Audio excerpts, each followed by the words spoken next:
Hi, this is Bill, and you are on Finest Travel Beat with Angela and Bill. Today we begin a new series on our recent cruise to the Mediterranean. We started in Rome, ended in Barcelona, visited the Greek Isles, Malta, and Mallorca. In this episode, we're going to tell you about what we did on our first full day in Rome. We visited the Trevi Fountain, the Vatican Museum, St. Peter's, the Sistine Chapel, and a few other places along the lines like the Spanish Steps. As we do in all of our videos, and will do in this series, it will be a voiceover format where we give you information, tell you what we did, what worked, what didn't work, what we would change next time, and the best way that you can maximize your time and money when visiting Europe.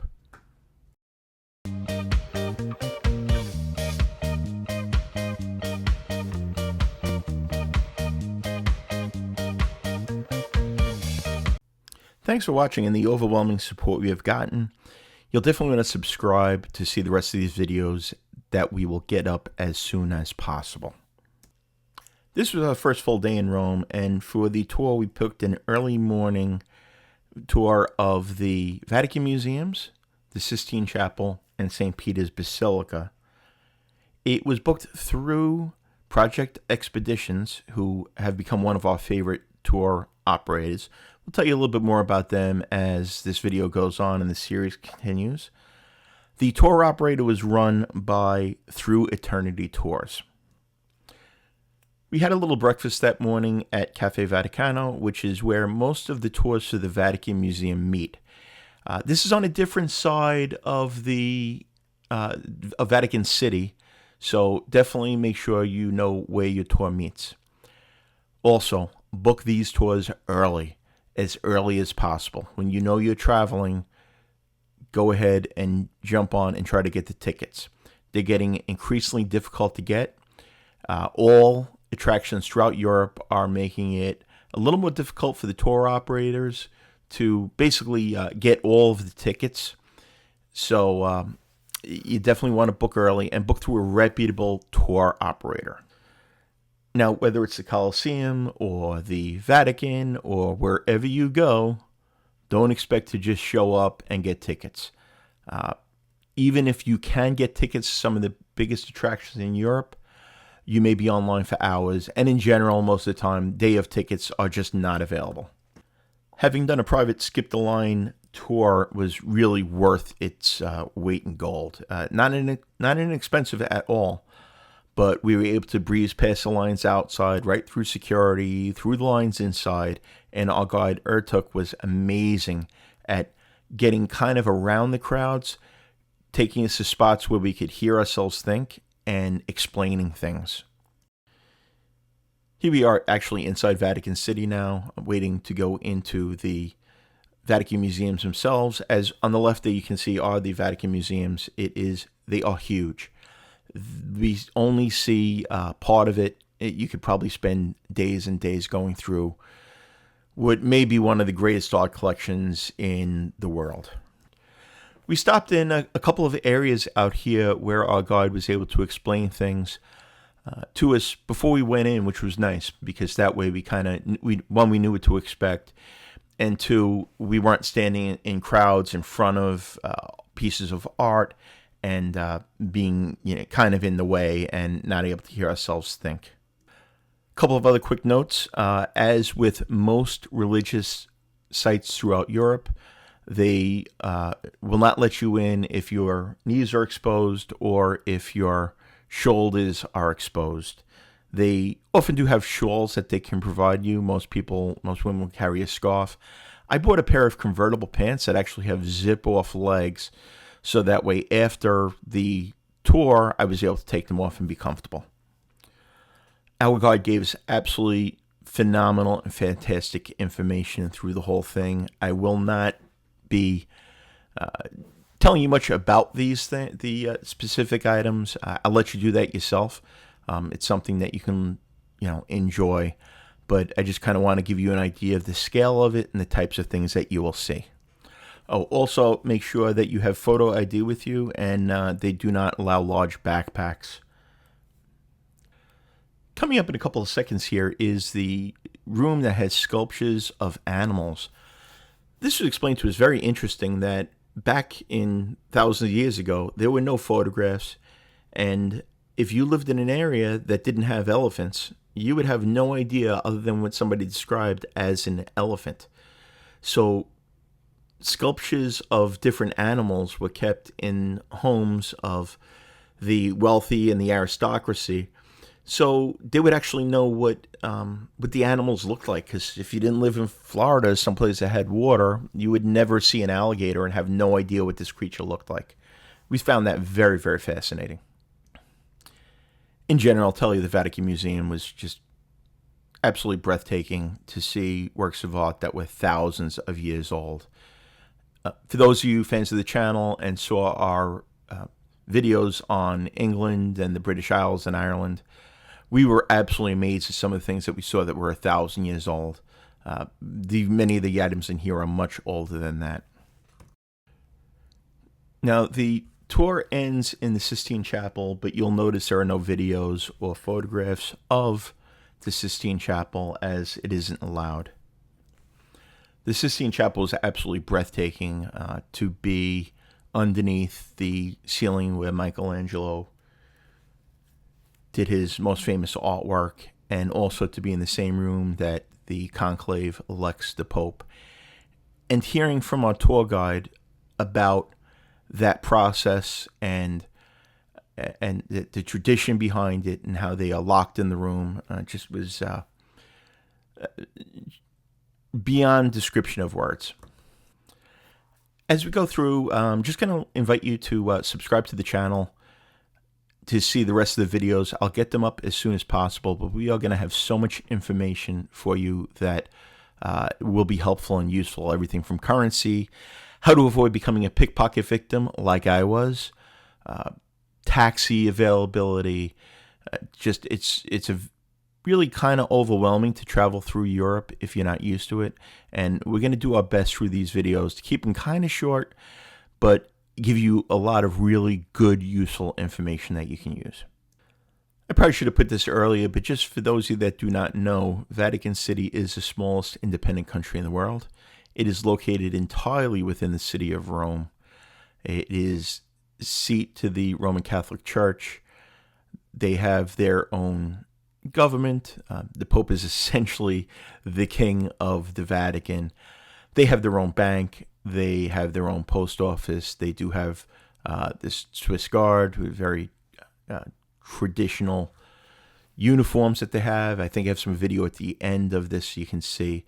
But it's just kind of interesting that there are no passports, there's no borders, there's no security you have to go through other than the regular security to go into a normal building would be.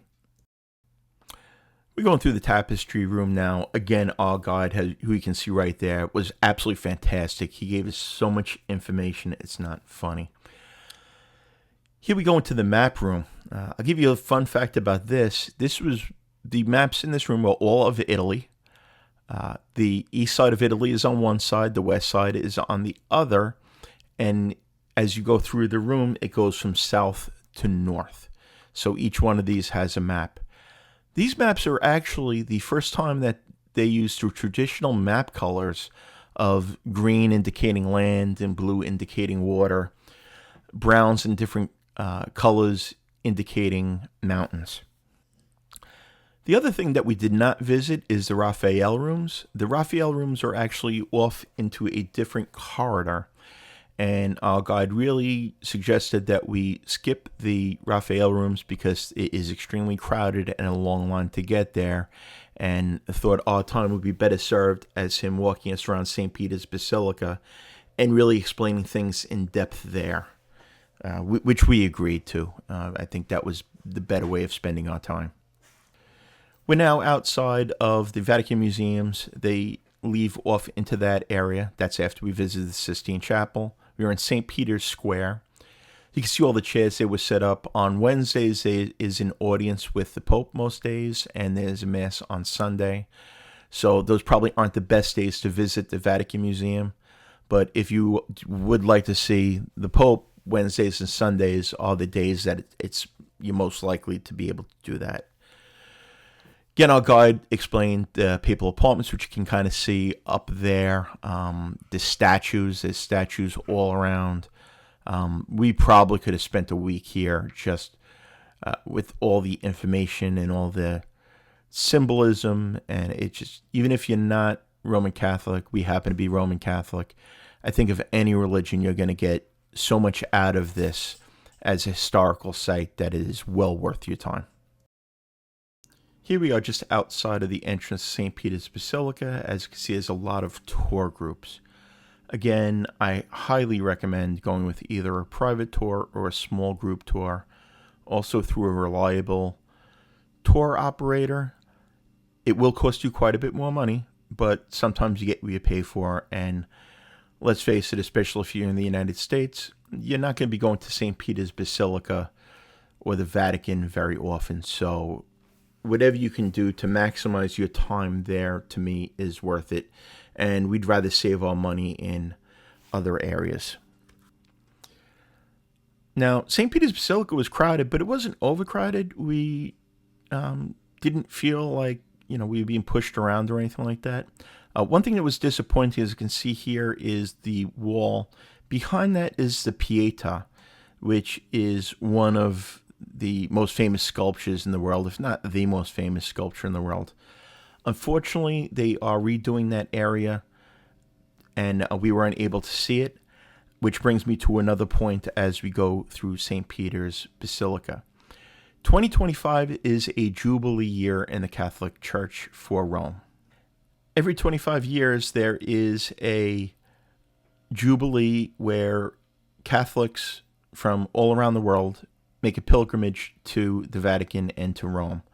So they are expecting many, many more visitors and sites to be much more crowded during the year 2025 than they even are in other years and other times. The Pietà was actually closed off as they were renovating in preparation for the Jubilee year. There are some things that were closed. Some of the fountains, some of the squares had some construction and renovation around them. So just be aware of that for 2024 and expect crowds in 2025. So again, book things very, very early. I'll also leave a link in the comments below to Project Expedition. Again, that's who we use for almost all of our private tours throughout Europe. We've tried all of the tour operators, and we found that most of them do not vet their subcontractors very well. And if there are issues, they're not as responsive. Project Expedition is a little bit smaller, maybe have a few less choices, but the few issues we've had, they have addressed immediately. One thing that took us a little bit by surprise is that there are, in the main floor of St. Peter's Basilica, the remains of some of the popes who have departed that are on display, I guess, for lack of a better term. Again, something we kind of didn't expect. Something else of note during our visit was that the altar of St. Peter was also, as you can see there, was behind some scaffolding and some netting. We were kind of bummed that we weren't able to see that. That is a very famous altar built by Bernini, and it is located above the tomb of St. Peter, which is located in the grotto below.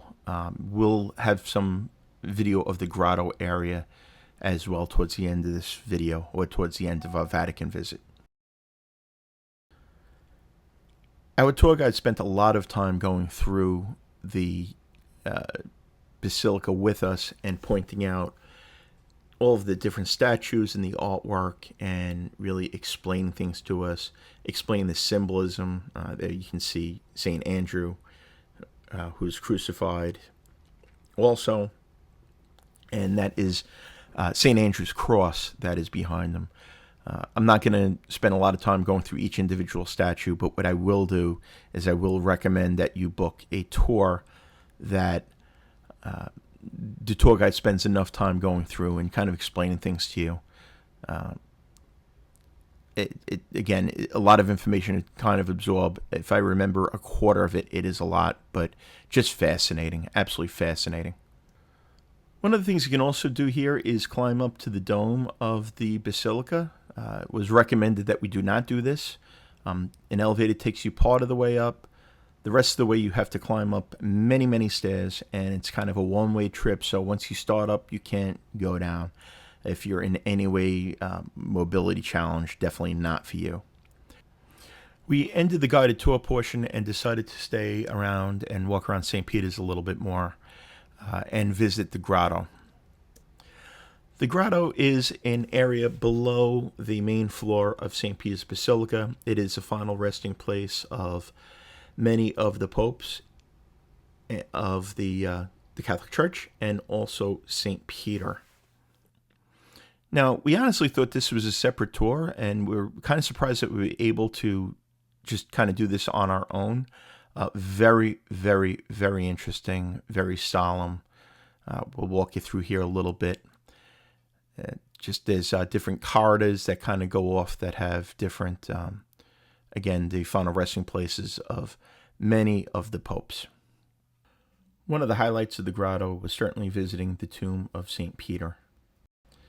St. Peter was one of the apostles. He was considered to be the first pope and probably one of the most important figures in the Catholic and Christian religions. His remains are located here behind that glass wall, and that is underneath St. Peter's altar on the main floor of St. Peter's Basilica. A personal highlight for me was seeing the gravesite of Pope Benedict. For those of you that are familiar with the channel, you know I'm a retired New York City police lieutenant, and I was involved in much of the planning for Pope Benedict's visit to New York years ago, and spent most of the weekend with him. Obviously, sadly, he passed, but it was very nice being able to pay my respects at his tomb. There are about 90 popes buried in the Vatican. Many of them are in the Grotto here, as you can see. Also interesting to note is that the statues of the saints and the popes are generally located on the main floor above the burial location in the Grotto. We spent a little bit of time going through the Grotto and taking in the solemnity of it, and also some of the beautiful stonework at the again, the final resting places of many of the popes and saints of the Catholic Church before we exited. After exiting, we walked through a couple of very, very crowded small gift shops. Word of warning, if you want to go to the gift shops in the Vatican, they are small and not easy to get around. There is the access to the dome. As I told you, it was not recommended. It's not recommended if you have any type of mobility issues. Right there you can see in those fancy uniforms is the Swiss Guard. They are charged with the Pope's protection and are dressed in very old, traditional, colorful uniforms. Here we have the Vatican Post Office. You can buy postcards here and get Vatican stamps, and that makes a nice souvenir to send out off to your family. We started to make our way outside of the Vatican area. We can exit through St. Peter's Square without having to go back through the Vatican Museum, which actually cannot do anyway. It was very hot. We went in July. I'm going to give you a lot of information on what to do throughout the video as far as making sure you stay hydrated, wear loose-fitting clothes, a lot of information on visiting Rome in general. We exited and found a taxi stand. Now, a couple of things about taxis in Rome. You cannot hail them on the street like you would in many cities like New York.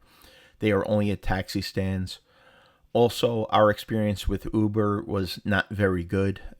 It was a little difficult to get an Uber unless you do the Uber Black, which is much more expensive. We found it was just easy to find a taxi stand.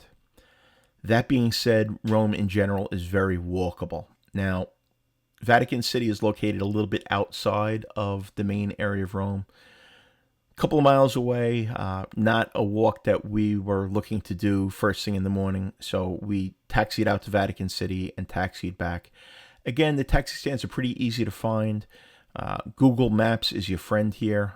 There would be a lot of stuff there. And the people in Rome in general were very, very helpful and went out of their way to help us find taxi stands when we needed to. We only planned one tour a day, so we went back to the hotel, freshened up a little bit. In other videos, I'll explain to you a little bit about the hotel, where we stayed, and how we liked that. But afterwards, it was time for Angela to do her mall rat shopping thing. So we took a taxi from the hotel, wasn't long, to the Via del Corso, which is kind of the main shopping area, or one of the main shopping areas located in Rome. The main street had a lot of shops that you would see in other cities, but sprinkled in them was some local shops. Angela bought a really nice, genuine Italian leather pocketbook from a sweet older man there. Also, she bought one of those fancy little hats there, as you can see her modeling, from a street vendor near there. And yes, we found another church. Kind of in the middle of the shopping area was the Basilica of Saints Ambrose and Charles. Very interesting, an older building. We looked at it, said, you know what, we have to stop in and look. And again, I'm thoroughly convinced that you could spend weeks in Rome just going into random churches and just being amazed at the artwork and the sculptures and just the overall beauty of what Rome has to offer. And from one religious experience to another, Angela stopped at the Pandora store. That's one of the things we always do when we travel. We get, I purchase Angela a Pandora charm from every city we go to where they're available. She reciprocates and gets me a Hard Rock Cafe pin. Somehow I think she wins out on that, but it's okay. She's got some beautiful bracelets, some amazing memories from these places. We really had a fantastic time just kind of walking around. We found a really, really nice place, an old Salamaria. We both got some aperitivo, which is had an Aperol spritz, and they give you a little appetizer along with it. It's kind of a big thing to do in Italy in the evenings. Angela got a sandwich from here that was absolutely fantastic. The other thing I'll tell you is that in Italy, people eat late. So a lot of restaurants are closed between, say, 3:30 and 6:30 or 7. And people don't eat till later. So keep that in mind. I'll give you more information on that through other videos that we do. There's going to be quite a bit on this. After kind of walking around, we made our way over to the Spanish Steps. The Spanish Steps is another one of the more popular tourist attractions in Rome. We kind of walked over to it. We didn't go up or down the steps.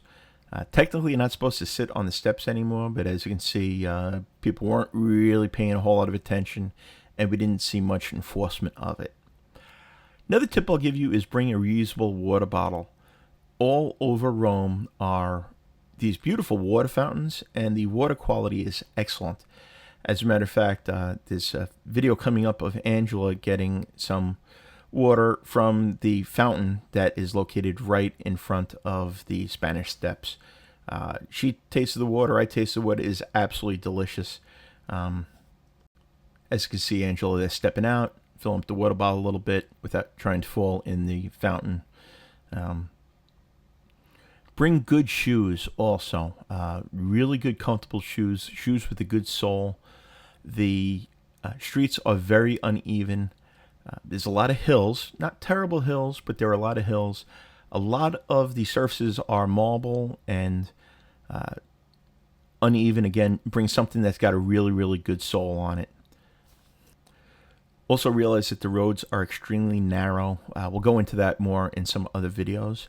This is a little shop that Angela bought her pocketbook in. Adorable.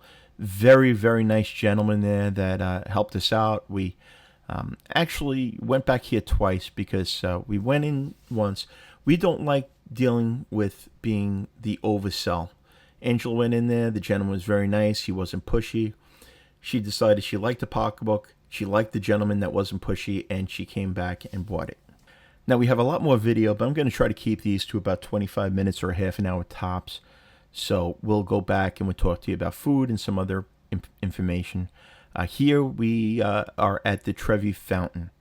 Now, the Trevi Fountain is absolutely beautiful. It's gorgeous. Stop there.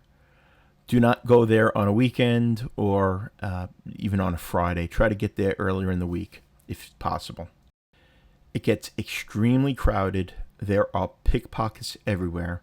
Oh, I will be doing a full video on how I was a victim of a pickpocket. Had my wallet stolen. It was a bit of a nightmare. Again, I'll give you the whole video on how that happened, what I did wrong, and how we could prevent it in the future in a different video. So hit that subscribe button for that video when I put it together. But what I'll tell you is, in general, this area was our least favorite of the areas. It was just a little too crowded. The shops and restaurants were real tourist traps. Couldn't walk past a store without somebody balking for you to come in. Same thing with the restaurants. Angela and I, places that they're aggressive at trying to get us into, we just avoid. We just keep walking. That's not something that we want to do on vacation, is be harassed. Some people like it. Us, absolutely not. We're going to wrap this video up here. Again, we'll probably do a separate video talking about restaurants and some other general information that we'll sprinkle in throughout the videos. The next video I'll put up is a private tour of the Colosseum, or a semi-private tour of the Colosseum, which also included the underground area. Fascinating, fascinating place. Just so much information to give you. Again, 25 minutes, half hour at a time. That way you can watch it and digest it. If you're enjoying these videos and getting any value out of it, please help us out by hitting that subscribe button. Like the videos. It helps us with the Facebook algorithm. And please leave any comments below with any thoughts you have on visits to Rome, any things we may have missed or gotten wrong. We always appreciate the feedback. Once again, this is Bill, and on behalf of Angela, we'd like to thank you for watching this video this long. And until next time, come join us on a next adventure. Bye-bye, everybody.